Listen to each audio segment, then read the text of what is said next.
Hi, Matt McAleer, President, Director of Private Wealth, Cumberland Advisors, November 8th. With the Moose, John Mousseau, CEO, Director of Fixed Income. You know what I think I should say today? What's that? It was a long year this week. It sure as hell was. Some areas in the market put in a whole year's worth of work in 5 days, and really 2.5 days. I'll cover a couple things, then we'll cover bonds. We'll see how we're positioned. We'll see what we're looking for around the corner. Right. What was gratifying this week is the areas that had shown relative strength on the equity side year to date, and that we've covered. Industrials. We've banged that industrial drum. You hear me say it almost every week. It's an overweight for us, traded awfully well. Financials, KBWB, which is a ETF we own in our U.S. ETF portfolio, up 10% on Thursday. That's a year's worth of work for the banks. Right.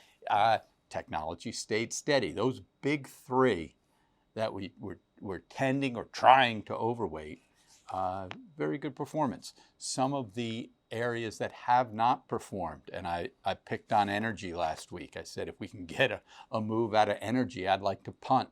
It's a very weak relative strength name, but it got a bid. Any further bid into next week will reallocate some of those assets. So some of the strength was eye-opening, especially again in some of those industrial sectors and industries that we've been long. In terms of international, couldn't get a bid. Right. Now, we can look at that from the standpoint that a Trump presidency, a Republican, steep outperformance versus what was expected in both the Senate and the House, which I guess is still up for grabs, will ease some regulation and spike enough in terms of the economy that it will dwarf what we're seeing around the world. It's probably a bit of a overstatement, overreaction. But I'll tell you what we did do today. We bought a little Argentina in international. So Malay, who is as pro business and capital markets as Argentina has seen and South America has seen in ages, we're going to see if he can get any further draft off of some relationships he may be looking to advance with the Trump White House. And the good thing is that so far, the people of Argentina have been willing to put up with the pain the higher interest rates, which is trying to bring down inflation and turn that economy around. Yeah. So that's just an interesting area.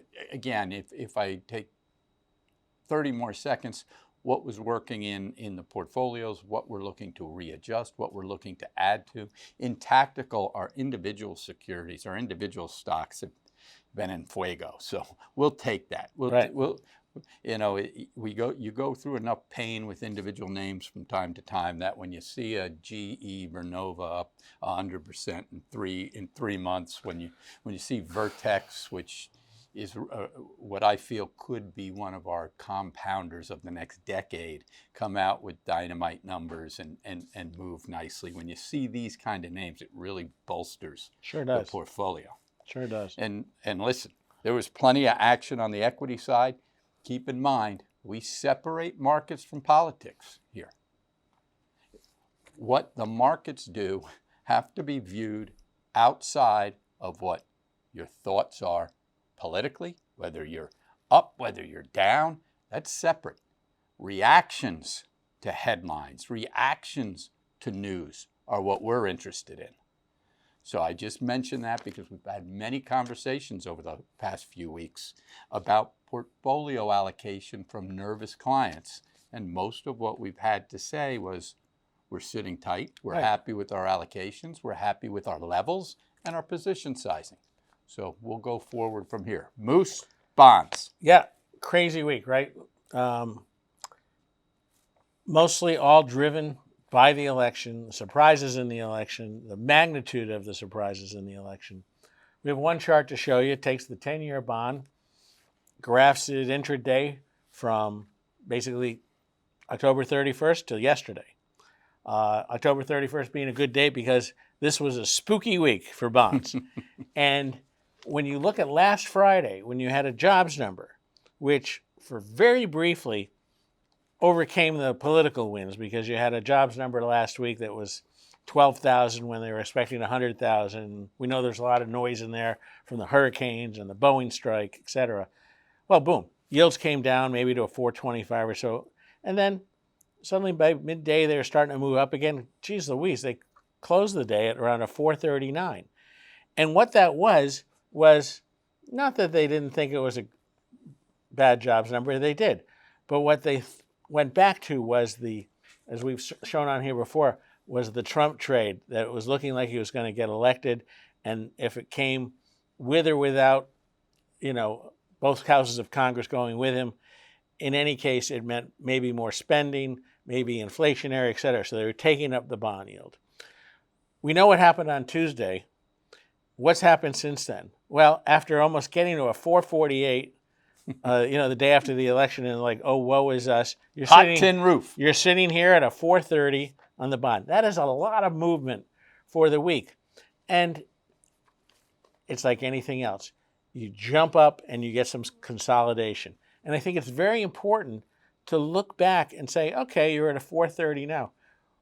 Where were you back just at the end of June, beginning of July? We know what happened. We know Biden left the ticket. We know it was a terrible debate. We know the assassination attempt.